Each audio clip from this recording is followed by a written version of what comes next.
স্বাগত জানাচ্ছি ডিবিসি নিউজের নিয়মিত আয়োজন সমাধান সূত্রে। সাথে আছি আমি ইশরাত জাহান। এই অনুষ্ঠানে আমরা সপ্তাহে 5 দিন নারীদের নানা সমস্যা এবং তার সমাধান নিয়ে আলোচনা করে থাকি। এরই ধারাবাহিকতায় প্রতি মঙ্গলবার আমরা কথা বলি পারিবারিক সম্পর্ক নিয়ে। আজকে আমরা কথা বলবো বয়ঃসন্ধির প্রেম নিয়ে। তবে শুধু আমরা বলবো না, বলবেন কিন্তু আপনারাও। স্ক্রিনে দেখানো নম্বরে ফোন করে যোগ দিতে পারেন আপনিও। আপনার প্রশ্ন উত্তর দেওয়ার জন্য আজ আমার সাথে আছেন মনোবিজ্ঞানী ও পরামর্শদাতা ফরিদা আক্তার। স্বাগত জানাচ্ছি আপনাকে। বয়ঃসন্ধির সময়টাতে তো নানা ধরনের হরমোনাল পরিবর্তন হয়, শারীরিক মানসিক সব ধরনের পরিবর্তন দেখতে পাই আমরা। তো এই সময়টাতে যেহেতু হরমোনাল অনেক চেঞ্জ হয়, তা আবেগের একটা বাড়াবাড়ি থাকে আমরা দেখি সব সময়। তো এই সময়টাতে যে বয়ঃসন্ধির যে বাচ্চারা, ওরা সব মানে অনেকেই প্রেমের সম্পর্কে জড়িয়ে যায়। তো আপনার কাছে কি মনে হয় তারা কতটা বুঝে এই সম্পর্কে জড়ায়? আসলে আমরা যেটাকে টিনএজটাকে আমরা আসলে বলি it's a bridge between childhood and adulthood. ছোটকাল এবং বড়ের মধ্যে একটা ব্রিজ।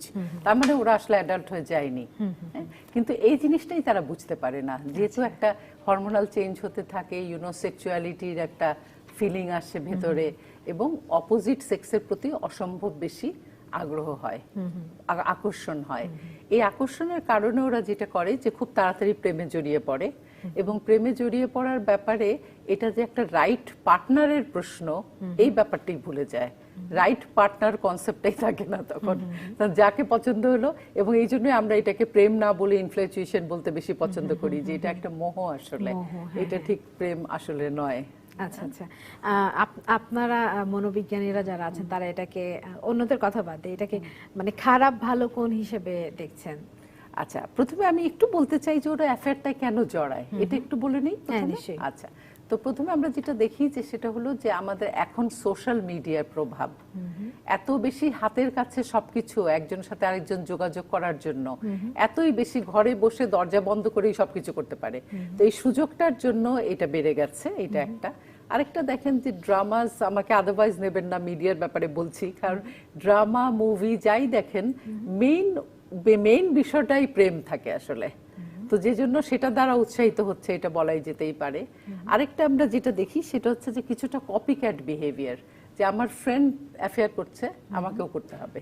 আচ্ছা, হ্যাঁ, তো এই কিছুটা পিয়ার প্রেসার বলেন বা কপি ক্যাট বিহেভিয়ার বলেন, এইটা ওদের এক ধরনের এই ব্যাপারটিতে জড়ানোর কারণ। আচ্ছা, আরেকটা স্কুল কলেজের ব্যাপার যদি ভাবেন, তাহলে অনেকেই যাচ্ছে যারা কো এডুকেশনে পড়ে না। আমরা দেখছি ধরেন কো এডুকেশন ছাড়া যে স্কুলগুলো আছে সেগুলোতে যাচ্ছে, কিন্তু তাহলে ওরা এত ছেলেদের কন্ট্যাক্টে আসছে কেন? এটা আরেকটা কারণ হচ্ছে কোচিং সেন্টার। এই কোচিং সেন্টারে ছেলে মেয়ে দুজনরাই একসাথে যায়। কোচিং সেন্টারে কলেজ বা স্কুলের মতো অত রুলস রেগুলেশনস নাই। কলেজে যেমন ঢুকলে বের হতে পারবে না, এতটার সময় ঢুকতে হবে, এতটার সময় বের হতে হবে, কিছু নিয়ম আছে। কিন্তু কোচিং সেন্টারে তো ওরকম নিয়ম নাই। এই জন্য কোচিং সেন্টারে ঢোকার নাম করেই দেখা যাচ্ছে ওরা ডেটিং এ চলে যাচ্ছে। তো এই জন্য কোচিং সেন্টার এটাকে আরো অনেক বেশি আমার মনে হয় করছে, স্টিমুলেট করছে ব্যাপারটিকে। আর এছাড়া একটা নিড অফ অ্যাডোলেসেন্ট পিরিয়ড তো আছেই, তাই না? ওই নিডের, ওই বয়সের যে নিডটা, শুরুতেই যেটা বলছিলাম, তো সেই নিডটাই তাদেরকে আসলে আরো অনেক বেশি অনুপ্রাণিত করছে আর্লি অ্যাফেয়ারে জড়াতে। আচ্ছা, তো আপনারা এটাকে ভালো বলবেন না খারাপ বলবেন? আমি সিরিয়াসলি খারাপ বলবো, কারণ আমি এটা নিয়ে যত বেশি পেশেন্স পাচ্ছি আর আমার নিজের অভিজ্ঞতায় যেটা দেখছি, আমি এখন যেগুলো বলবো নেগেটিভ হিসাবে, ইম্প্যাক্ট হিসেবে, এটা কোনো অনলাইন থেকে নেওয়া নয়, কিছু না। আমি যে পেশেন্টগুলো দেখি তাদের কাছ থেকে পাওয়া, কাজে ইজ ভেরি প্র্যাকটিক্যাল। আচ্ছা, প্রথমে আমরা যেটা দেখছি লেখাপড়ায় অনীহা। যে মুহূর্তে অ্যাফেয়ার শুরু হলো, কারণ affair is a kind of emotion, আর লেখাপড়া হচ্ছে কগনিশন। এই জন্য কগনিশনের ব্যবহার কমে যায় আর ইমোশনের ব্যবহার বেশি বেড়ে যায়। এই কারণে আমরা দেখছি লেখাপড়ায় প্রবলেম হয়। পেরেন্টসের সাথে খারাপ সম্পর্ক, পেরেন্টসরা নিষেধ করে, সারা জীবন যে মা বাবা ওর এত আদরের ছিল, তারাই তখন শত্রু হয়ে যায়। আচ্ছা, ফরিদা পারভিন, নিশ্চয়ই আমি আর বাকিগুলো শুনবো। আমাদের সাথে একজন দর্শক আছেন। দর্শক, আপনার নাম বলে প্রশ্ন করতে পারেন। আসসালামু আলাইকুম। ওয়ালাইকুম সালাম। আমি মোহাম্মদ সুলাইমান, আমি আমার বাড়ি টাঙ্গাইল ডিস্ট্রিক্ট। আসলে আমি ফোন দিলাম ম্যাডাম, আমাদের স্কুলে ক্লাস 4th শ্রেণীর এক ছাত্রী আর ক্লাস 5 এক ছাত্র, ওনারা প্রেম করে পালিয়ে গেছে আর কি।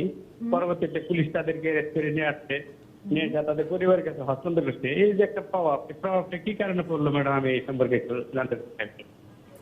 কি কারণে করেছে? হ্যাঁ, কি কারণে মানে তারা পালিয়ে গেল, তাদের উপরে এই প্রভাবটা কেন, পালিয়ে যাওয়ার ব্যাপারটা কেন এলো তাদের মধ্যে আচ্ছা, দুজন মিলে? পালিয়ে যে ছোট ছোট দুইটা মানুষ। ছোট ছোট দুইটা মানুষ হ্যাঁ, পালিয়ে যেতে যে জন্য বেশি অনুপ্রাণিত হয় তার একটা হলো যে পেরেন্টসরা যেহেতু না করতে থাকে, যে না দেখা করতে পারবে না, কথা বলতে পারবে না, সো দ্যাট একটা বাধা বা ব্যারিয়ার আসে। ব্যারিয়ারটা যখন আসে তখন মনে হয় না আমরা দুজনই আমাদের পৃথিবী করব, দরকার কেউ নাই, আমাদের হ্যাঁ, বুঝতে কেউ পারছে আমাদেরকে না। বুঝতে পারছে না, আমরাই জানি, আমরাই পারবো সবকিছু। মানে পৃথিবীটা যে এত শক্ত, তারা পালিয়ে গিয়ে যে বেশি দিন থাকতে পারবে না, এই জিনিসটাই বুঝতে পারে না আসলে। তার জন্য কমপ্লিটলি ইমোশনাল। মানে বলা হয় কেন যে গেছে, যদি কোশ্চেন করেন তাহলে কগনিশন বা বুদ্ধির কোনোই ব্যবহার নাই, পুরোটাই হচ্ছে ইমোশন, আবেগে তাড়িত হয়ে চলে গেছে আর কি, আচ্ছা, এত আচ্ছা। ছোট বাচ্চা দুটো। আচ্ছা, আমি নেগেটিভ গুলো বলছিলাম না, যে কি কি হ্যাঁ, নেগেটিভ হতে পারে। হ্যাঁ, কি কি আচ্ছা, তো পেরেন্টসদের সাথে সম্পর্ক খারাপ, ভাই বোনের সাথেও সম্পর্ক খারাপ, বড় ভাই বোন যদি বোঝাতে যায় তাহলে ও শত্রু হয়ে যায় তখন। আচ্ছা, আরেকটা জিনিস দেখি আমরা, এটা ছেলেরা বেশি করে না, আজকাল মেয়েরাও করছে, সেটা হচ্ছে টাকা ম্যানেজ করতে যাওয়া। কারণ তাকে গিফট দিতে হবে, তার লাভারকে তাকে ট্রিট করতে হবে, হ্যাঁ, ফুল কিনে দিতে হবে, বিভিন্ন অকেশন থাকে বিভিন্ন তাদের। অকেশন থাকে, আজকে ঈদ, লাভ ডে, কালকে এই ডে সেই ডে, এই সব কিছু করতে হয়, মেয়ের জন্মদিন, এইসব করতে গিয়ে যেটা করে, খুব খারাপ অনৈতিক কাজ করা শুরু করে, মায়ের ব্যাগে হাত দেওয়া, বাবার পকেটে হাত দেওয়া, হ্যাঁ। এবং আমি এ পর্যন্ত দেখেছি আমার একটা ক্লায়েন্ট, সেই মেয়ে মায়ের সোনা নিয়ে বিক্রি করতো এবং নির্দিষ্ট একটা দোকানে বিক্রি করতো, যে লোকটা তাকে খুবই ঠকাতো। কারণ স্বাভাবিক, সে তো বুঝে গেছে যে এইটুকু মেয়ে কেন সোনা বিক্রি করতে আসে, যথেষ্ট রিচও তারা, কিন্তু মায়ের সোনা নিয়ে বিক্রি করে ওই টাকা ছেলেকে দিচ্ছে, এবং ছেলে ওই টাকা দিয়ে ড্রাগ খাচ্ছে। এইটাও মজার ব্যাপার, মেয়েটা সেটা ধরতে পারছে না। হ্যাঁ, তো সেটা তো আছেই। এছাড়া আমরা যেটা দেখছি যে এর আজকাল ইনসিকিউরিটি অনেক বেশি, যে মেয়েটি প্রেম করছে ঠিকই, কিন্তু তার মনে যেটা আছে যে ছেলেটি আরেকটা মেয়ের সাথে চলে যাবে। আচ্ছা, কিংবা মেয়েটা ভাবছে, রাতে 2টার সময় ফোন করে চেক করে যে এটা কি এঙ্গেজ নাকি। কত ইনসিকিউরিটি হলে এটা হতে পারে, যে রাতে 2টার সময় ফোন করে দেখছে যে ছেলেটি কারোর সাথে ইনভলভ কিনা। তো এগুলো অনেক বেশি হচ্ছে। তো এটা তাকে মানসিক ভাবে ক্ষতিগ্রস্ত অনেক টর্চার করছে, সেটাই। কাজে প্রেম করেও যে খুব আনন্দে আছে সেটা না, এখানে আবার ইনসিকিউরিটি আছে। ব্রেকআপ হচ্ছে, ঘন ঘন ব্রেকআপ, আর ব্রেকআপের ফলে, ব্রেকআপ থেকে আসছে ফ্রাস্ট্রেশন, ফ্রাস্ট্রেশনের কারণে চট করে আরেকজনের সাথে প্রেম করা, কাজে ঘন ঘন পার্টনার চেঞ্জ করার একটা ব্যাপার করছে। আর কেউ কেউ চট করে পার্টনার চেঞ্জ করে না, সে ফ্রাস্ট্রেটেড হয়ে যায় এবং সুইসাইডাল টেন্ডেন্সি পর্যন্ত হয়। এতটা খারাপ হতে পারে যে ছেলেটি আমাকে ছেড়ে চলে গেছে, বা মেয়েটি আমাকে ছেড়ে চলে গেছে, আমার জীবন এখন শেষ, তার জন্য সুইসাইডাল টেন্ডেন্সি, এটাও দেখা যায়।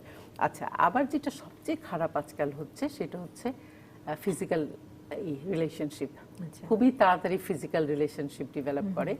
আপনি যদি আমাকে জিজ্ঞেস করতে পারেন যে মেয়েরা কেন জড়াচ্ছে না, তারা তো নিজেদের একটু সাবধান রাখার কথা। 4টা মেইন কারণ আমি দেখেছি। একটা কারণ হচ্ছে তারা মনে করে যে ছেলেরা তাদেরকে ব্যাকডেটেড ভাববে যদি ইনভলভ না হয় তাহলে। সেকেন্ডটা কি? সেকেন্ডটা হচ্ছে ছেলেটি ভাববে যে ও আমাকে ট্রাস্ট করে না, সেই জন্য আমার সাথে জড়াচ্ছে না। মানে ট্রাস্ট করার একটা অপশন ফিজিক্যাল রিলেশন। এক্স্যাক্টলি। আর থার্ডটা কি? থার্ডটা হচ্ছে যে আমি যদি এই সুযোগ না দেই তাহলে সে অন্য মেয়ের সাথে যাবে, এই কারণে ইনভলভ হওয়া। আর ফোর্থ ওয়ান হয়তো মেয়েটা নিজে এনজয় করে অনেক ক্ষেত্রে। তো এই 4টা কারণ আমি দেখেছি যে কেন ফিজিক্যাল রিলেশনশিপে ইনভলভ হয়। এই ফিজিক্যাল রিলেশনশিপে ইনভলভ হওয়ার রেজাল্টগুলো দেখেন, অনেক মেয়ে প্রেগনেন্ট হয়ে যাচ্ছে। প্রেগনেন্ট হওয়ার পর ওই ছেলেটি তাকে কোথাও নিয়ে যাচ্ছে অ্যাবর্শনের জন্য, কোনো নার্স বা দায়ী বা এই টাইপের লোকের হাতে পড়ছে। আমি একজনকে দেখেছিলাম, যে শুনেছিলাম, আমার কাছে এসেছিল, যে মেয়েটাকে ছেলেটি নিয়ে গেছে একটা নার্সের কাছে, নার্সটা তাকে অ্যাবর্শন করিয়েছে, তারপর ওর সিভিয়ার ইনফেকশন। হ্যাঁ, কাজে প্রথম তো অ্যাবর্শন থেকেই প্রবলেম, তারপর অ্যাবর্শন রিলেটেড হেলথ হ্যাজার্ডও হচ্ছে। আচ্ছা, আবার আরেকটা আছে যেটা আজকাল আপনারা অনেকেই শুনেন, যে ছবি তুলে ওইটা দিয়ে ব্ল্যাকমেইল করে। আমার কাছে এক আর্মি অফিসারের একজন মেয়ে আমার কাছে এসেছিল, ওর মধ্যে যেটা দেখেছি আমরা, সেটা হচ্ছে ছেলেটা এরকম ছবি তুলেছে, ছবি তুলে তাকে 2টো ব্যাপারে ব্ল্যাকমেইল করতো। একটা হচ্ছে যে তোমাকে আমি যখনই ডাকবো তখনই আমার কাছে আসতে হবে, আদারওয়াইজ এগুলো তোমার বাবাকে পাঠিয়ে দেবো।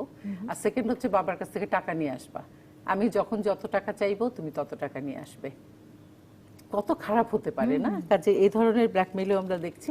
সোশ্যাল প্রবলেমও হয়, যে চাচা চাচি বা আত্মীয় স্বজন পছন্দ করছে না, কাজে মেয়েটা কিছুটা এক ঘরে হয়ে যায়, সবার পছন্দ করা বাদ দেয় ওকে।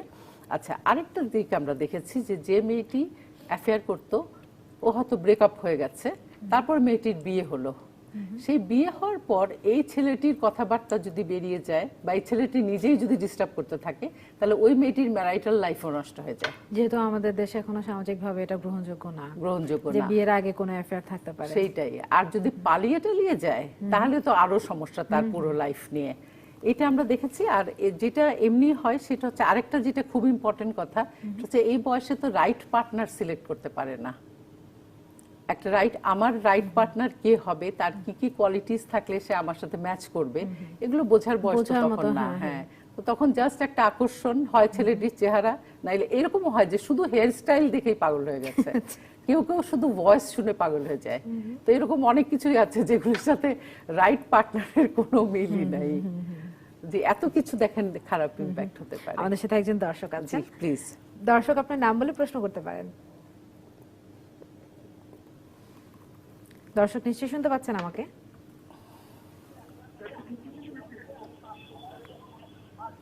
আসসালামু আলাইকুম। ওয়ালাইকুম সালাম। আমি রাজীব বলছি, রাজবাড়ী থেকে। জি রাজীব বলুন, শুনতে পাচ্ছি আমরা। অ্যাকচুয়ালি আমি রিলেশন করতাম, বাট এখন 1 বছর যাবত বিবাহিত, কিন্তু তাকে এখনো বলতে পারতেছি না। এক্ষেত্রে কি সলিউশন পেতে পারি? রাজীব আপনার বয়স কত? যে 25 প্লাস। 25 প্লাস। ধন্যবাদ রাজীব, আপনি থাকুন আমাদের সাথে, আমরা একটা ছোট্ট বিরতি নিয়ে রাজীবের প্রশ্ন উত্তর নেব। জি দর্শক, সমাধান সূত্রে একটা বিরতি নিচ্ছি, সঙ্গে থাকুন। দেখছেন সমাধান সূত্র। আজকে আমরা কথা বলছি বয়ঃসন্ধির প্রেম নিয়ে। আমার সাথে আছেন মনোবিজ্ঞানী ও পরামর্শদাতা ফরিদা আক্তার। ফরিদা আক্তার আমাদের একজন দর্শক, রাজীব ফোন করেছেন রাজবাড়ী থেকে, যে ওনার বয়স 25, উনি অবশ্য বয়ঃসন্ধি থেকে বের হয়ে এসেছেন, তারপরে ওনার সমস্যাটা যদি আপনাকে বলি, উনি বলছেন যে 25 বছর বয়স হলে উনি একজনের সাথে যে সম্পর্কে ছিলেন সেই সম্পর্কটা এখন আর নেই, কিন্তু উনি তাকে ভুলতে পারছেন না। কি করতে পারেন? কিন্তু উনি বিয়ে করেছেন না বললেন? না, বিয়ে করেছেন। হ্যাঁ, আচ্ছা, আমার মতে উনার যেটা প্রথমেই করা উচিত সেটা হচ্ছে উনার মন কিন্তু উনাকে বলবে আবার যোগাযোগ করতে, ফোন করো, কথা বলো। হ্যাঁ, এই জিনিস থেকে স্ট্রিক্টলি দূরে থাকতে হবে, কোনোভাবেই আর সেকেন্ড বার যোগাযোগ না করা। কারণ এখন যোগাযোগ করা মানে একটা বড় টার্ময়েল তৈরি হওয়া, সুতরাং সেটা না করা। আর দ্বিতীয় যেটা, সেটা হচ্ছে উনার ওয়াইফের কে খুব অবজার্ভ করা, ওয়াইফের সাথে বেশি সময় স্পেন্ড করা, ওয়াইফের কোয়ালিটিগুলো বোঝার চেষ্টা করা। হ্যাঁ, এটা যত করবে ততই উনার মন ওয়াইফের প্রতি অ্যাট্রাক্টেড হবে। অনেক সময় দিতে হবে তাকে, তার সাথে গল্প করতে হবে, তার কাজ টাজকে অ্যাপ্রিসিয়েট করতে হবে, সে কোনো ড্রেস চেঞ্জ করলে তাকে কেমন লাগে সেটা মন দিয়ে দেখতে হবে। এগুলো যত বেশি করবে ততই উনার ওয়াইফের প্রতি উনার মনোযোগটা আসবে, কম্পেয়ারটা করা যাবে এবং আগের মেয়েটিকে ভুলেও যেন যোগাযোগ না করে। আচ্ছা, আমাদের সাথে খুব সুন্দর আরেকজন দর্শক আছেন। দর্শক আপনার নাম বলে প্রশ্ন করতে পারেন। আসসালামু আলাইকুম। ওয়ালাইকুম সালাম। আমি ময়মনসিংহ বিশাল থেকে স্বপ্নিল বলছি। স্বপ্নিল বলুন। জি, আমার এক ফ্রেন্ড মানে ওই রিলেশনশিপ করতেছে আর কি, করার পরে আপনার শারীরিক সম্পর্কে জড়িয়ে পড়ে, তারপরে আপনার মানে কিছুদিন পর পর কিছু হইতে ব্রেকআপ হয়ে যায়। মানে এটা কি জন্য, মানে কি জন্য এই ব্রেকআপটা হয় আর কি, ওইটা প্রশ্ন। কিছুদিন পর পর একজনের সাথে ব্রেকআপ হয়ে যায় নাকি? জি জি, মানে ওর সাথে ব্রেকআপ হচ্ছে, আবার মানে আরেকটি ছেলের সাথে কথা বলে আর কি। মানে ওই মেয়েটা হচ্ছে হিন্দু আর ছেলেটা হচ্ছে মুসলমান। আচ্ছা, বয়সটা কত? বয়স আনুমানিক, মেয়ের বয়স হবে 14 আর ছেলেটা হবে আপনার 17। ও গড, চিন্তা করা যায় কেবল 14 আর 17। কিন্তু এই বয়সে যেটা হয়, ওরা ব্রেক হওয়ার কারণ আছে। আমি যে ব্রেক হওয়ার যে কারণগুলো বলছিলাম, যে চরম ইনসিকিউরিটি কাজ করে, যে আরেকজনের সাথে কথা বলছে, আরেকজনকে হাক করছে। আমি এরকমও দেখেছি যে কোনো ছেলে একটি মেয়ের সাথে অ্যাফেয়ার করে কিন্তু আরেকটি মেয়েকে দেখে হাক করছে, যেটা এই মেয়ে নিতে পারছে না। একটা বিখ্যাত ইউনিভার্সিটির নাম বলবো না, ওইখানে একটা মেয়ে এসেছিল, তো ও ঠিক তাই ছিল যে সে আবার একটু পর্দানসীন মেয়ে, যদিও অ্যাফেয়ার করে, কিন্তু ও কিছুতেই চাইতো না যে ওর ফ্রেন্ডটা অন্যদের হাক করুক। কিন্তু সেই ছেলে আবার খুব অভ্যস্ত মেয়েদের হাক করার ব্যাপারে। এই হাক থেকে নিয়ে তাদের বিরাট বড় প্রবলেম হয়ে গেল, ব্রেকআপ হয়ে গেল। তো এখানে ব্যাপারটা যেটা হতে এত ছোট, তো ওই জন্য এখানে যেটা আবার দুইজন হচ্ছে- দুই ধর্মের, একজন হিন্দু একজন মুসলিম। হ্যাঁ, সেটা তো একটা ব্যারিয়ার তো আছেই। কাজেই ওরা হয়তো বুঝতে পারছে যে ওদের আসলে ফিউচার বলে কিছু নাই এই সম্পর্কটির। এমনিও যদি দুজন মুসলিম হতো বা দুজন হিন্দু হতো একই কথা আমি বলতাম, কারণ আসলে তো এত ছোট যে ফিউচারে কোনো একটা ওদের সম্পর্ক হবে, ওরা সংসার করবে, এরকম কিছু এত ছোটকাল থেকে ভাবার কথাই না। আর ভাবলেও আসলে ওইটা হয় না গিয়ে ফাইনালি। তো ওই কারণে ওইটাও হয়তো ওরা জানে, যে কারণে ব্রেকআপটা একটু বেশি হচ্ছে। মানে সম্পর্কটাকে যে আগলে রাখবে, সম্পর্কটাকে টাইট করে রাখবে, আইদার এই নিডটাই নাই ওদের মধ্যে, আর নাইলে ওটা পারছে না, ও দক্ষতাটা নাই যে আমরা নিজেদেরকে মধ্যে একটা সুন্দর সম্পর্ককে করব, লালন করব বা নার্চার করব, ওই নার্চারিংটাই হয়তো নাই আর কি। ফরিদা আক্তার আমাদের সাথে আরেকজন দর্শক আছেন। দর্শক, আপনার নাম বলে প্রশ্ন করতে পারেন। আমি রাজধানী থেকে বলতেছি, আমার বয়স 18 প্লাস। হুম। আসলে আমি সমস্যাটা একটু বড়, আমি ছোট করতে পারিনি। মানে আসলে আমি টেম্পারেচার করছিলাম, তো আমি হাজবেন্ডের সাথে যাও ডিভোর্স হয়ে যায় পরবর্তীতে। তো আমার ফ্যামিলি মানে আমার সবাইতে ডিভোর্স হয়। তো এখন আমি প্রেগনেন্ট, তো আমি মানে আমার হাজবেন্ডের কাছে ফিরে যেতে চাই না। তো আমার ফ্যামিলিকে আমি জানাতে পারছি না। তো আমি আমার ক্ষেত্রে কি কোনটা হবে যে মানে আমি বাচ্চা এক কথা নষ্ট করতে চাই, তো এটা আমার স্বামীর কাছে বললে বা আমার হাজবেন্ডের কাছে বললে সে আসছে, মানে আমি চাই না। তো চারটের মধ্যে হচ্ছে বাচ্চাটাকে নষ্ট করতে, তো কিভাবে I haven't got it. আচ্ছা, উনি প্রেম করে বিয়ে করেছেন, উনি এখন প্রেগনেন্ট, কিন্তু আবার ডিভোর্সও হয়ে গেছে ওনার। কিন্তু উনি যে প্রেগনেন্ট এটা ফ্যামিলিকেও জানাতে পারছেন না, ডিসিশন নিতে পারছেন না খুব সম্ভবত। উনি কি করবেন? আচ্ছা, মুসলিম ল অনুযায়ী কিন্তু ওনার ডিভোর্স হতে পারে না, কারণ যদি উনি প্রেগনেন্ট থাকেন তাহলে প্রেগনেন্সিতে ডিভোর্স হয় না। আর কিভাবে তারা ডিভোর্স করলো আমি জানি না সেটা, কিন্তু অবশ্যই ওনার ফ্যামিলিকে বলতে হবে, কারণ ফ্যামিলিকে যতই এটা শকিং হোক, যাই হোক, বা তার মানে পেরেন্টসদের কাছে যতটাই শকিং হোক, কিন্তু সাহস করে বলতে হবে, কারণ এটা তো প্রেগনেন্সি এমন কিছু না যে লুকিয়ে রাখবে, তাই না? আস্তে আস্তে তো আসবেই সামনে। কাজে এই জন্য নিজেই একটু রেডি হয়ে ব্যাপারটি বলে দেওয়া ভালো, কারণ সেটা করলে পেরেন্টসরাই একটা ব্যবস্থা নেবে। যদি আমি আসলে ঠিক বুঝতে পারিনি যে উনি ওনার সন্তানকে চাচ্ছেন কিনা। টার্মিনেট করতে চাচ্ছেন কি না, সেটা অবশ্য বুঝতে পারিনি আমি ওনার প্রশ্ন থেকে। হ্যাঁ, হ্যাঁ, সেক্ষেত্রে ফ্যামিলি একটা বুদ্ধি তো দিতেই পারে যে বাচ্চাটি নিয়ে কি করবে। সে যদি সত্যি সত্যি টার্মিনেট করতে না চায়, তাহলে বাচ্চাটির দায়িত্ব কে নিবে, পেরেন্টসরা দায়িত্ব নিবে কিনা, সে পেরেন্টস হাউসে বাচ্চা নিয়ে থাকতে পারবে কিনা, all this things they need to discuss. আসলে ডিসকাস করলে কি হবে, ওর ইনসিকিউরিটিটা এবং যত দ্রুত সম্ভব, কারণ যত সময় যাবে তত জটিলতা ফাইন। বাড়বে। আর যখনই সে বাবা মায়ের সাথে ইনফরমেশনটাকে শেয়ার করবে, তখন দেখা যাবে কি ওর নিজের ইনসিকিউরিটিটা কমবে। কিন্তু এখন প্রেগন্যান্সি, ডিভোর্স হয়ে গেছে, এই পুরো নেগেটিভ ঘটনার মধ্যে কাউকে না জানানোটা আরো একটা ইনসিকিউরিটি। কাজে সবকিছু নিয়ে এটা থেকে বেরিয়ে আসার জন্য she needs somebody to share, you know. কাজে পেরেন্টসটা ইজ দ্য রাইট হবে, পারসনস হবে এই ব্যাপারে। আচ্ছা, ফরিদা আক্তার, আমি একটা জিনিস জানতে চাই, এই যে বয়ঃসন্ধির প্রেমগুলো করছে, অনেকে তো মানসিকভাবে অনেক দুর্বল থাকে, সবাই তো আর একই রকম মানসিকতার থাকে না। তো সেই ক্ষেত্রে যারা দুর্বল মানসিকতার, তাদেরকে এই বয়ঃসন্ধির প্রেমটা, একজন যে আমাদেরকে ফোন করেছেন যে তিনি এখনো ভুলতে পারছেন না, মানে কতটা ক্ষতি করতে পারে ভবিষ্যৎ জীবনে এই জিনিসটা? আমি বলবো আসলে অন্য বিষয়গুলো যেমন আমরা স্কুল কলেজের মাধ্যমে বলি যে বাচ্চাদের বলতে, যেমন ফিজিক্যাল চেঞ্জ নিয়ে অনেক কথা বলা হচ্ছে, এটা অলরেডি কারিকুলামে এসছে। একইভাবে আমার মনে হয় যে টিচারদের একটা দায়িত্ব আছে যে বাচ্চারা উঠতি বয়সে বাচ্চাদের, টিনেজের বাচ্চাদের এই ব্যাপারটি বুঝানোর, যখন ওরা প্রেম করে ফেলেনি তখনই, যে এইটা কত কাজে লাগে। আমার কিছুদিন আগে হোলি ক্রস কলেজে আমি 2টো সেমিনার করলাম এই বিষয়টির উপরে, তো ওখান থেকে আমি প্রচুর ফিডব্যাক পেয়েছি। তার এছাড়া আরেকটা ইউনিভার্সিটিতেও বললাম, তো এই বিষয়টা নিয়ে কথা বলছিলাম, তো আমি প্রচুর ফিডব্যাক পেয়েছি যে ওরা অনেক বেনিফিটেড হয়েছে। আচ্ছা, হ্যাঁ, তখনই আমাকে স্লিপে লিখছিল এগুলো যে ওরা এটা জেনে অনেক বেনিফিটেড হয়েছে। এবং একটি মেয়ে তারপর আমার কাছে আমার কাউন্সিলিং এর জন্য আসলো যে সে ব্রেক করতে চায়।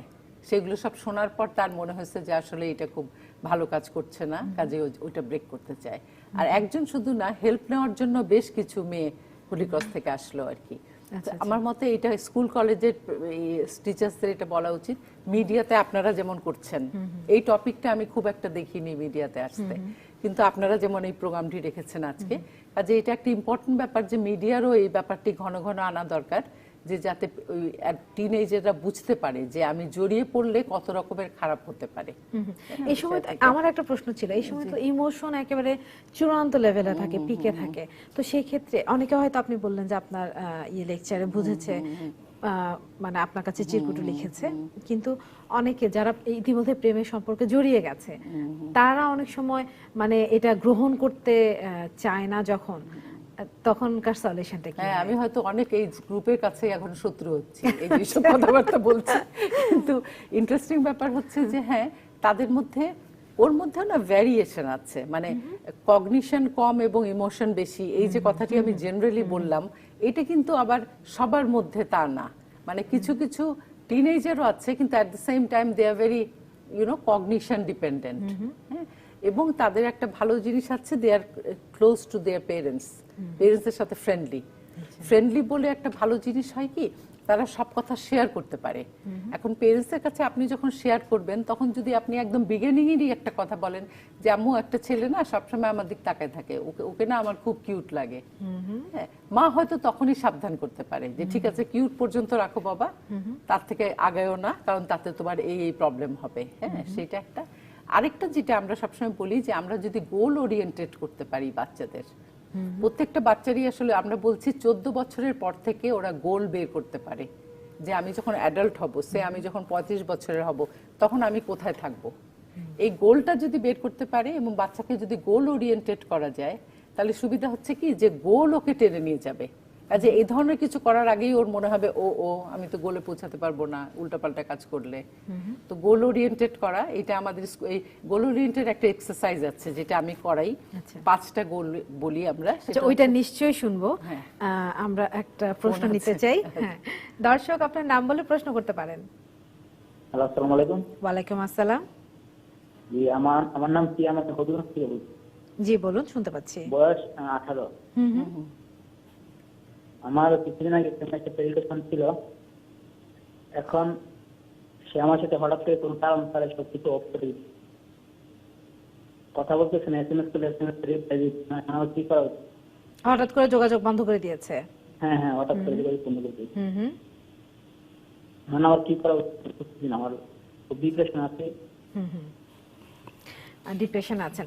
দর্শক আপনি থাকুন, আমাদের সাথে ফিরতে পারবেন। আমরা একটা ছোট বিরতি নিয়ে আসি। জি জি, দর্শক সমাধান সূত্রে আরো একটা বিরতি, সঙ্গে থাকুন।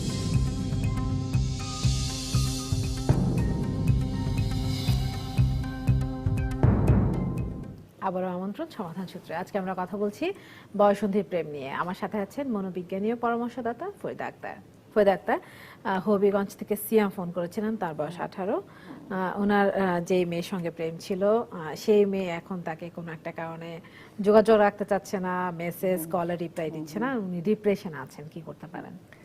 আচ্ছা সিয়াম, আপনাকে যেটা আমি বলবো সেটা হচ্ছে যে আমার কথাটা এখনই হয়তো আপনার অত ভালো না লাগতে পারে, কিন্তু এটা আপনার ফিউচারের জন্য খুব ভালো। সেটা হচ্ছে হয়তো ভালোই হয়েছে যে সে আপনার সাথে যোগাযোগ বন্ধ করেছে। কাজে আপনি এখন থেকে মনে করেন আপনি একটা ভুল করে ফেলেছেন, কিন্তু এরপর থেকে আর ভুল করবেন না, এরপর থেকে আপনি এই লাইফে করবেন না। হ্যাঁ, আমি কিন্তু একদম অ্যাফেয়ার বন্ধ করে দেন এটা কিন্তু বলছি না, অ্যাফেয়ারের একটা সময় আছে, সেটা হচ্ছে আপনি অনার্স লেভেলের শেষের দিকে বা মাস্টার্স লেভেলে করেন, তাহলে এটার একটা পরিণতি হবে। কাজে পরিণতির দিকে যাওয়ার জন্য এমন একটা এই যে প্লাস হচ্ছে আপনি রাইট পার্টনার চুজ করতে পারবেন, তখন আপনার ওই ম্যাচুরিটিটা চলে আসবে, একসাথে ভবিষ্যৎ পরিকল্পনা করা যাবে। এক্স্যাক্টলি। কিন্তু এই মেয়েটির জন্য যেটা এইটা সিয়ামের জন্য ভালো হয়েছে যে ও করেছে, মেয়েটার দিক থেকে সরে গেছে। আর আপনি ভোলার জন্য যেগুলো করবেন সেটা হচ্ছে আপনার প্রিয় কাজগুলো করেন। যেমন আপনি যদি গান শুনতে পছন্দ করেন, আপনি যদি আঁকাতে পছন্দ করেন, গার্ডেনিং পছন্দ করেন, কুকিং পছন্দ করেন, খেলতে পছন্দ করেন, তাহলে আপনার পছন্দ করা 2-3টা কাজ শুরু করেন, তাহলে আপনার এই ডিপ্রেশন চলে যাবে, আপনার ভালো লাগবে আসলে। হ্যাঁ, কিন্তু খারাপ চিন্তাগুলো করবেন না। আর ও কেন সরে গেছে এটা যদি আপনি ভাবেন যে একটা হচ্ছে ওর ইম্যাচিউরিটি হতে পারে, আরেকটা হতে পারে যে আপনাকে ও হয়তো রাইট চয়েস মনে করেনি, ওর হয়তো মনে হয়েছে যে আপনি ওর সাথে যান না আসলে। তো ভালোই, এটা হলে আর্লি ব্যাপারটি ঘটে গেছে। কিন্তু সেক্ষেত্রে এটা আপনার নিজেকে জন্য ছোট ভালো। মনে করার না না, নিশ্চয়ই ছোট কোনো কোনো কারণ নেই। কোনো কারণ নেই। হ্যাঁ ফরিদা আক্তার, আপনি বলছিলেন যে গোল ওরিয়েন্টেড হওয়া উচিত, সেটা নিয়ে বলছিলেন। হ্যাঁ, আমি সাধারণত 5টা গোলের প্যাকটিস করাই, এক্সারসাইজ করাই। সেটা হচ্ছে, একটা হলো পার্সোনাল গোল, যে আমি কেমন মানুষ হব আজকে থেকে 15-20 বছর পরে, আমি কেমন মানুষ দেখতে চাই নিজেকে। সেকেন্ড হচ্ছে ফ্যামিলি গোল, যে আমি ফ্যামিলির সাথে কেমন থাকতে চাই। থার্ডটা হলো সোশ্যাল গোল, যে সোসাইটিতে আমি আমার অবস্থান কোথায় দেখতে চাই। ফোর্থ হচ্ছে একাডেমিক গোল, যে আমি লেখাপড়ায় কোথায় যেতে চাই। আর ফিফথ হচ্ছে প্রফেশনাল গোল, যে আমি পেশায় কোথায় যেতে পারি। এই এক্সারসাইজগুলো যখন করাই, ওদেরকে দিয়েই কিন্তু করাই, আমি বের করি না, ওই বাচ্চাটি বের করে। তার ফলে যেটা করানো, সেটা হচ্ছে ওকে গোলের প্রতি মোটিভেটেড করা, যে এইটা কিন্তু তোমার লক্ষ্য, তুমি যাই করো এই লক্ষ্যচ্যুত হতে পারবে না। তো সেইটাই, ওই গোলটাই তাকে আসলে নিয়ে যায় একটা এর দিকে। এই জন্য এটা খুব ভালো। তবে বলা হয় যে 14 বছরের নিচের বাচ্চারা এত দূরের ফিউচার দেখতে পারে না, আচ্ছা এই জন্য 14 পর থেকে করানো ভালো এটা আর কি। আচ্ছা আচ্ছা, কিভাবে এই বয়সন্ধির বাচ্চারা নিজেদেরকে নিয়ন্ত্রণ করবে এই প্রেম জাতীয় জিনিসগুলো থেকে? আচ্ছা, এটা খুব ইম্পর্টেন্ট একটা কোয়েশ্চেন করেছেন। আমি প্রথমেই যেটা বলবো সেটা হচ্ছে যে এই বয়সের চেঞ্জটাকে প্রথমে বুঝতে শেখা, যে আমি চাইল্ডহুড থেকে অ্যাডাল্টহুডে যাচ্ছি, আমি একটা ব্রিজের উপর দিয়ে হাঁটছি এখন, আমি পুরোপুরি অ্যাডাল্ট হয়ে যাই নাই। সো দ্যাট এই যে চেঞ্জগুলো আমার মধ্যে আসছে, যে আমি ছেলেদের পছন্দ করছি বা আমার মধ্যে একটা সেক্সুয়াল ফিলিং আসছে, দ্যাট ডাজন্ট মিন যে আমি পুরোপুরি অ্যাডাল্ট হয়ে গেছি, পুরোপুরি ম্যাচিওর হয়ে গেছি, এখন আমার এইসব করার সময় নয়। এই ব্যাপারটিকে বুঝতে পারা, প্রথমে বুঝতে পারলে এটা কাজ করবে। সেকেন্ডটাই হচ্ছে আমি এতক্ষণ যেটা বলছিলাম, যে গোল ওরিয়েন্টেড করা। নিজের গোলটা যদি আমি পরিষ্কারভাবে বের করি, তাহলে আমার গোলই আমাকে টেনে নিয়ে যাবে। আমার মায়ের আমার পিছনে লেগে থাকতে হবে না, যে সারাক্ষণ পর পর পর এসব বলতে হবে না। আচ্ছা, থার্ড যেটা আমরা বলছি সেটা হচ্ছে সেলফ কন্ট্রোল শিখতে হবে। সেলফ কন্ট্রোলটা খুবই ইম্পর্টেন্ট। এই সেলফ কন্ট্রোলের জন্য আমরা কয়েক রকম এক্সারসাইজ করাই, যেমন auto suggestion, meditation, relaxation and visualisation exercises. 4 ধরনের এক্সারসাইজ আছে। এই এক্সারসাইজগুলো একজনের সেলফ কন্ট্রোল বাড়াতে অনেক বেশি হেল্প করে। ফিজিক্যাল এক্সারসাইজের মতোই এগুলো সব মেন্টাল এক্সারসাইজ। এটা মানুষ চাইলে করতে পারে, চেষ্টা করতে পারে। আরেকটা হচ্ছে বাকিগুলো নিশ্চয়ই শুনে, আমাদের সাথে একজন দর্শক আছে। ঠিক আছে, দর্শক, আপনার নাম বলে প্রশ্ন করতে পারেন। হ্যালো, আসসালামু আলাইকুম। ওয়ালাইকুম সালাম। আমার নাম সুহাগ, আমি কিশোর থেকে বলছি। জি বলুন, শুনতে পাচ্ছি আমরা। আমি একটা অন্য রকমের প্রশ্ন করবো। প্রশ্নটা হলো এমন, আমার ছোট ভাইয়ের বিয়ে ঠিক করছি, বুঝছেন, 11 তারিখ শুক্রবারে। তো যে মেয়েটার বয়স 17 বছর। 17 বছর? হ্যাঁ, মেয়েটার বয়স 17, ছেলেটার বয়স 22 বছরের মতো। আচ্ছা, ঠিক আছে।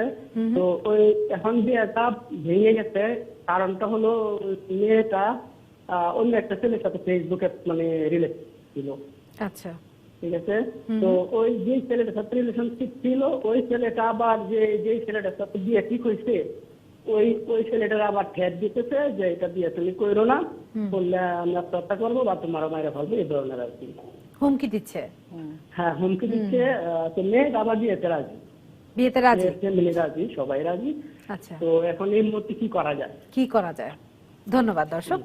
ফরিদা আক্তার, প্রশ্ন হচ্ছে যে ওনার ভাই 22 বছর বয়স, যে মেয়ের সঙ্গে বিয়ে ঠিক হয়েছে, সামনে শুক্রবার হয়তো বিয়ে, 17 বছর মেয়েটার বয়স। তো মেয়েটার আগে একটা অ্যাফেয়ার ছিল, সেটা ওনারা জানতে পেরেছেন, এবং যে ছেলেটার সঙ্গে অ্যাফেয়ার ছিল সেই ছেলেটা হুমকি দিচ্ছে বিয়ে না করার জন্য, কিন্তু মেয়েটা আবার বিয়েতে রাজি আছে। এখন বিয়েটা উনি বলছেন যে ভেঙে গেছে, কি করতে পারেন, মানে শেষ সিদ্ধান্তটা জানতে চাচ্ছেন। আচ্ছা, আমার মনে হয় এক্ষেত্রে ছেলেটির সাথে বসা উচিত, যে হুমকি দিচ্ছে। আচ্ছা, তার সাথে বসা উচিত এবং এটা বোঝানো উচিত যে দেখো, তোমাদের প্রেমটা নিশ্চয়ই খুব কি বলা যায়, দৃঢ় ছিল না, খুব গভীর ছিল না। কারণ সেটা যদি হতো তাহলে মেয়েটি কেন বিয়েতে রাজি হবে, তাই না? তার মানে সেটা ছিল না। এখন যে প্রেমটি যথেষ্ট শক্ত নয়, সেরকম একটা প্রেম নিয়ে তুমি কতদিনই বা আগাতে পারতে, যেখানে একটা কি বলা যায়, একটা ফাটল ছিল, আয়নার ফাটলের মতো একটা ফাটল ছিল, যে ফাটলের কারণেই মেয়েটি আরেকজনকে বিয়ে করতে চাচ্ছে। তাহলে তুমি এই মেয়েটির সাথে তোমার সম্পর্কটা কেমন হতো চিন্তা করো। এইটা ওকে খুব ভালো করে বোঝানো ছেলেটিকে। মা বাবার কেউ বোঝাতে হবে যে তোমাকে পড়াশোনা করতে হবে বাবা, তুমি এই যত বেশি এগুলোতে ইনভলভ হবে পড়াশোনা নষ্ট হবে। এইভাবে আমার মনে হয় তাকে রাগারাগি না করে একটা মারামারির সিচুয়েশনে না গিয়ে বরঞ্চ একটু ভালো করে বোঝানো, দরকার হলে বিয়েটা আরেকটু পিছিয়ে দিয়ে ছেলেটিকে বোঝানোর পরে তারপর বিয়ের ব্যাপারটি ঘটানো। কিন্তু বিয়ে ভেঙে দেয়, যেহেতু মেয়েটা রাজি আছে, বিয়ে ভেঙে দেওয়ার আসলে কোনো যৌক্তিক কারণ নেই যদি সবকিছু ঠিকঠাক থাকে। আমারও মনে হয় না এরকম হচ্ছে অহরহ, তাই জন্য কি মেয়েটার বিয়ে হবে না, এটা ঠিক না। সেটাই। আপনি আমাকে বলছিলেন যে কিভাবে বয়সন্ধির ছেলেমেয়েরা নিজেদের নিয়ন্ত্রণ করবে। আরেকটা জিনিস হচ্ছে ক্রিয়েটিভ কাজে ইনভলভ হওয়া। আচ্ছা, ক্রিয়েটিভ কাজে ইনভলভ হলে হয় কি, আনন্দটা আসলে তো প্রেমটা কেন করতে চায় আনন্দ থেকে। আমরা যদি অল্টারনেটিভ আনন্দের সোর্স খুঁজতে পারি তাহলে সেটা হয়তো আমাদেরকে ভালো রাখবে। কাজে একটা হচ্ছে যে সে ক্রিয়েটিভ কাজ করা, তারপর একটা খুব ইম্পর্টেন্ট হচ্ছে খেলাধুলায়। আপনি একটু আগে আমাকে বিরতিতে বলছিলেন যে আপনার ছোট কাল কেটেছে কি সুন্দর, এত খেলাধুলা করে যে প্রেম চিন্তা করার সময় হয়নি। আমারও এক্স্যাক্টলি তাই। তো যদি খেলাধুলায় ইনভলভ হয়ে যেতে পারি আমরা, তাহলে সেটাও আমাদেরকে অনেক বেশি ইনভলভ রাখবে মেন্টালি অ্যান্ড ফিজিক্যালি, সেটা ইম্পর্টেন্ট।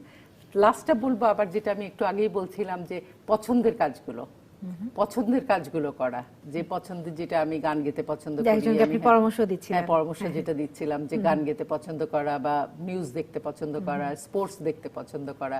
কাজে আমি যা করি পছন্দের কাজগুলো করলে আমার ফ্রাস্ট্রেশনও চলে যাবে, আমার এজ রিলেটেড সমস্যা হবে না। হ্যাঁ, একটা জিনিসকে আমি বলবো, একটু আমি পেরেন্টসদেরকেও বলবো যে একটু করতে দিয়েন, এটা হচ্ছে একটু হ্যাং আউট করতে দিয়েন। বন্ধুদের সাথে যাবে, একটু বান্ধবীদের সাথে কথা বলবে, বাইরে যাবে, একটু ঘুরবে, সেই ব্যাপারগুলো থেকে একদম যদি আমরা বন্ধ করে রাখি ঘরে, তাহলে ওই প্রেম ব্যাপারগুলো বেশি আসে। কাজে একটু স্বাধীনতা দেওয়ার দরকার আছে। আচ্ছা, এখানে আমি অভিভাবকদের আরেকটু মানে কিভাবে ইনভলভ হতে পারেন বয়সন্ধির ছেলে মেয়েদের সঙ্গে, কিভাবে তারা ব্যবহার করতে পারেন বা তাদেরকে সাজেশন মোটিভেশন কিভাবে দিতে পারেন, সেটা মানে ভূমিকাটা, পেরেন্টসদের ভূমিকাটা জানতে চাই। পেরেন্টসদেরকে আমি প্রথমেই যেটা বলবো সেটা হচ্ছে যে বাচ্চাটি প্রেম করে ফেলার আগেই তার সাথে এই ব্যাপারগুলো নিয়ে একটু আলোচনা করা। আমরা অনেক সময় না লজ্জা চোটে অনেক কিছু বলি না, আর মনে করি কি যে আমরা বলছি না বলেই ঘটবে না, কিন্তু ব্যাপারটা তো তা না, সেটা মাথা লুকায় ভাবে যে দেখছে না কেউ। সো সেই জন্য এই কথাগুলো আলোচনা করা যে প্রেম করে আসলে কি হতে পারে, সেই ব্যাপারটা আরম্ভ করা। আর দ্বিতীয় যেটা, সেটা হলো যে এই ব্যাপারগুলো আমরা কি বলছিলাম জানি, আপনি মানে কিভাবে বাবা মায়েরা তাদের সন্তানদেরকে কন্ট্রোল মানে বুঝাতে পারেন জিনিসটা। আর সেকেন্ড ব্যাপারটা হচ্ছে যে অনেক গল্প করা, কথা বলা, যাতে বাচ্চারা মা বাবার সাথে ইজি ফিল করে। আর আরেকটা আমি খুব ইম্পর্টেন্ট কথা বলবো, যদি ওনারা জেনে যান যে মেয়ের প্রেম হয়ে গেছে বা ছেলের প্রেম হয়ে গেছে, এটাতে অনেক রাগারাগি করে, চিল্লাচিল্লি করে, তাদের মারপিট করে, সাধারণত যেটা করা হয় অনেক ইমোশনাল ব্রেকআপ হয়ে যাওয়া, মা বাবা চিল্লাচিল্লি করা, এসব কিছু না করে যেটা করা সেটা হচ্ছে একটু ধৈর্য ধরা এবং খুব ঠান্ডা মাথায়, কোনো রাগারাগি কিছু না করে আপনি যদি প্রথমেই ঠান্ডা মাথায় ওকে বোঝান, তাহলে ও যেটা মনে করে যে এখনো আপনাকে শত্রু ভাববে না। কিন্তু শত্রু ভাবাটা শুরু হয় তখন থেকেই, যখন মা বাবা প্রথমেই খুব রাগারাগি করে এমন একটা অবস্থা তৈরি করেন যখন মেয়েটির মন থেকে মা বাবার জায়গাটি সরে যায়। ফয়দা পারবিন, অসংখ্য ধন্যবাদ। আমার সময় একদম শেষ হয়ে গেছে। অসংখ্য ধন্যবাদ আজকে আমার সঙ্গে যোগ দেওয়ার জন্য। দর্শক, এই ছিল আমাদের আজকে সমাধান সূত্র। এটিভিসির সঙ্গে থাকুন 24 ঘন্টা।